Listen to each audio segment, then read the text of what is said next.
Proses pencarian korban ambruknya bangunan musola Pondok Pesantren Al-Khozini di Buduran, Sidoarjo, Jawa Timur masih terus dilakukan hingga saat ini. Kepala BNPB menegaskan pihaknya fokus dalam proses pencarian korban yang kemungkinan masih hidup.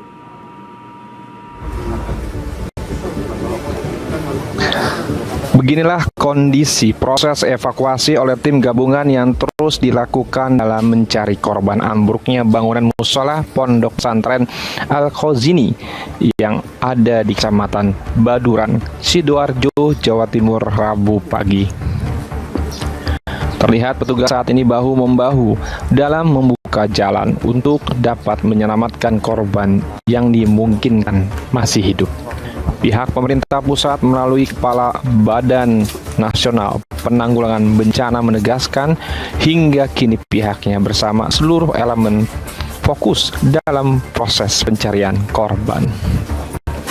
Kecelakaan bahkan mungkin bisa disebut bencana ya yang menimpa pondok pesantren ini akibat struktur bangunan yang roboh ya. Ada 3 yang dilaporkan per hari ini yang meninggal dunia sudah teridentifikasi, tetapi masih ada beberapa, bahkan mungkin data sementara ada puluhan masyarakat yang masih terjebak di reruntuhan. Sementara itu, Kepala Basarnas mengaku kondisi konstruksi bangunan telah ambruk saat ini juga menjadi perhatian bagi tim gabungan untuk dapat segera mengevakuasi korban. Selain itu, butuh ekstra kehati-hatian dalam proses evakuasi dan membuat jalan menuju titik jatuhnya korban. Kita mendetek masih ada beberapa korban yang memungkinkan masih bisa kita selamatkan. Sehingga pada saat itu Badan SAR Nasional langsung mengirim Badan SAR Special Group yang dari kantor pusat. Kemudian kita mengerahkan kantor SAR yang ada di Jogja dan juga kantor SAR yang ada di Semarang dengan peralatan khusus untuk melaksanakan tindakan rescue yang dilaksanakan di sini. Tragedi ambruknya bangunan Pondok Pesantren Al-Khozini terjadi saat para santri sedang melakukan salat asar berjamaah dan mengakibatkan 3 orang santri meninggal dunia serta puluhan lainnya mengalami luka-luka. Laporan Al-Ansori, Sidoarjo, Jawa Timur, Garuda TV.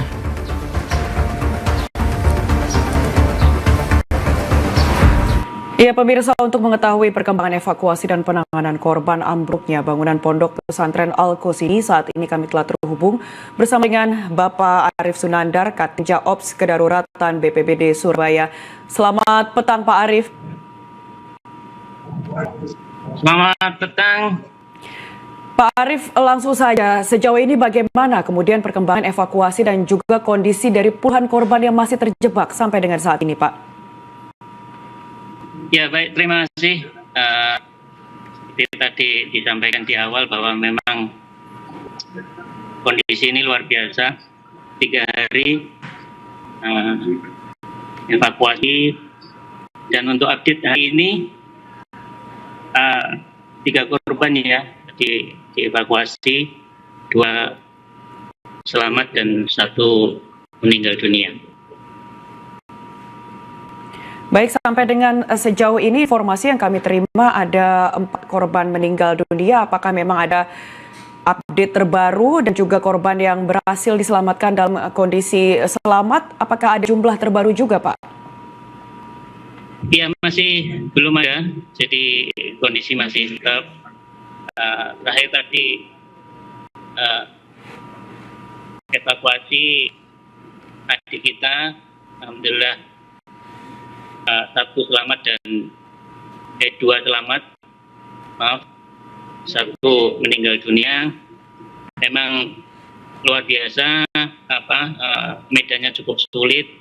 Sementara kalau bisa saya gambarkan ini seperti sebuah puzzle ya. Kalau salah satu kita geser atau kita ambil, maka ini sangat atau bisa runtuh sebagai bangunan. Seperti itu. Oke, baik Pak. Ini mengingat waktu golden time atau masa kritisnya di 72 jam begitu ya Pak. Apa yang masih bisa dilakukan, upaya optimal yang dilakukan oleh tim untuk menyelamatkan korban secara maksimal Pak? Ya, kebetulan kami dari Surabaya adalah bagian dari tim yang sedang melakukan evakuasi. Kami menurunkan 2 tim dari DPKP, Dinas Pemadam Kebakaran dan Penyelamatan Kota Surabaya 1 tim, dan dari BPBD Kota Surabaya 1 tim. 1 tim rata-rata sekitar 10 orang. Kita bagi menjadi 2 shift per 12 jam, pagi jam 6 sampai jam 6 malam, kemudian jam 6 sampai jam 6 pagi lagi. Ini yang kita lakukan bersama-sama dengan tim gabungan dari teman-teman Basarnas, kemudian BNPB, teman-teman BPBD Kabupaten Kota, dan teman-teman relawan TNI Polri juga bersama-sama dengan kita melakukan evakuasi. Dan ya, yang kita lakukan ini adalah bagaimana kemudian korban ini yang masih selamat, tentunya yang masih selamat di reruntuhan ini diberikan pasokan makan dan minum. Di lokasi juga ada tenaga medis yang siap membantu terkait dengan medis, terkait dengan suplai, dan termasuk minuman ini juga sudah diberikan kepada korban untuk supaya bisa survive. Artinya apakah tim ini bisa menjangkau korban-korban yang masih tertimpa reruntuhan sampai dengan saat ini Pak, untuk memberikan makanan, minuman, dan juga penguatan begitu Pak? Ya, tapi dengan konteks yang sangat terbatas dan menggunakan alat yang bagaimana kemudian bisa menjangkau ke beberapa korban adik kita yang ada di bawah runtuhan. Oke Pak Arief, sampai dengan saat ini ada beberapa titik yang masih menjadi fokus untuk tempat pencarian korban, dan apakah sudah terdata juga sampai dengan saat ini masih ada berapa jumlah korban yang tertimbun dan masih besar potensinya untuk diselamatkan? Iya, untuk data pastinya memang nanti akan dikeluarkan oleh teman-teman posko dari teman-teman Basarnas ya. Jadi kalau dari Surabaya memang kita fokus menjadi tim membantu rekan-rekan Basarnas di lokasi. Jadi untuk data lengkapnya sekaligus update-nya kami mungkin belum terupdate sampai dengan sore ini. Oke, baik Pak Arief, ini tim juga masih terus berupaya memberikan bantuan kepada korban. Kalau untuk keluarga korban yang sampai dengan saat ini juga masih berada di lokasi ini, kondisinya seperti apa Pak Arief? Ya, seperti bisa dilihat di belakang saya ada tenda yang kita dirikan. Ini bekerjasama dengan teman-teman BNPB. Ini kita gunakan untuk keluarga yang memang menunggu di lokasi.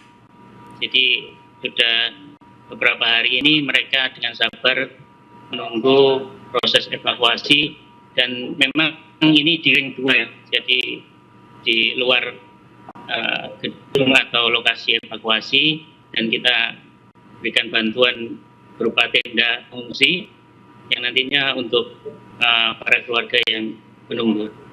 Pak Arief, mungkin bisa dibantu untuk juga memperlihatkan kepada pemirsa seperti apa kondisi di sana. Ada tenda yang juga disediakan oleh tim untuk posko penampungan. Ini seperti apa Pak kondisinya? Boleh diangkat sedikit kameranya dan diperlihatkan seperti apa kondisi di sana. Bagaimana kemudian keluarga terus berharap agar keluarganya yang menjadi korban ini bisa ditemukan selamat Pak?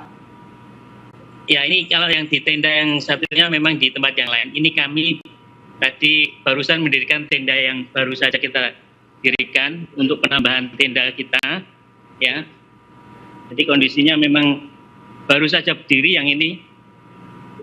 Ini ukuran 6x12 yang nanti bisa menampung sekitar 30 orang. Oke, dan keluarga korban juga masih terus berada di lokasi ya Pak sampai dengan saat ini.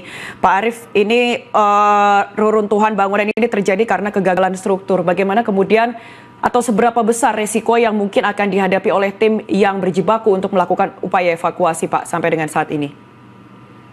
Ya, benar sekali ya. Tadi di awal saya sampaikan bahwa ini seperti puzzle ya.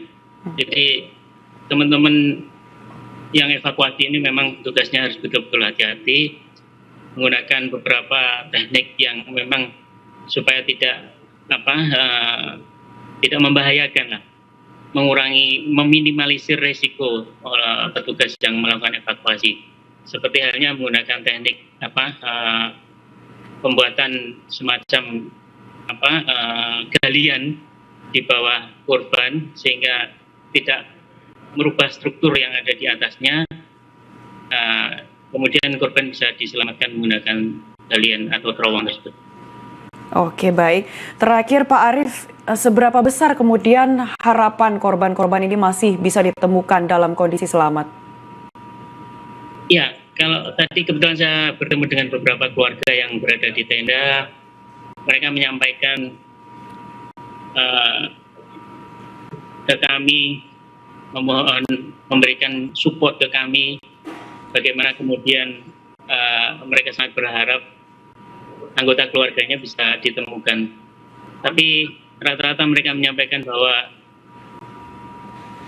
mereka sangat tabah sekali saya melihatnya, dan saya sampaikan harus benar-benar sabar karena kondisi maupun medan yang kita tangani saat ini memang cukup sangat berat sekali. Itu Mbak yang Oke, baik. Terima kasih banyak Pak Arief Sunandar, Katimja Ops Kedaruratan BPBD Surabaya untuk informasinya. Semoga proses evakuasi bisa berjalan dengan lancar. Korban yang selamat ditemukan akan semakin banyak dan juga jaga kesehatan serta keselamatan untuk seluruh tim yang bertugas. Terima kasih.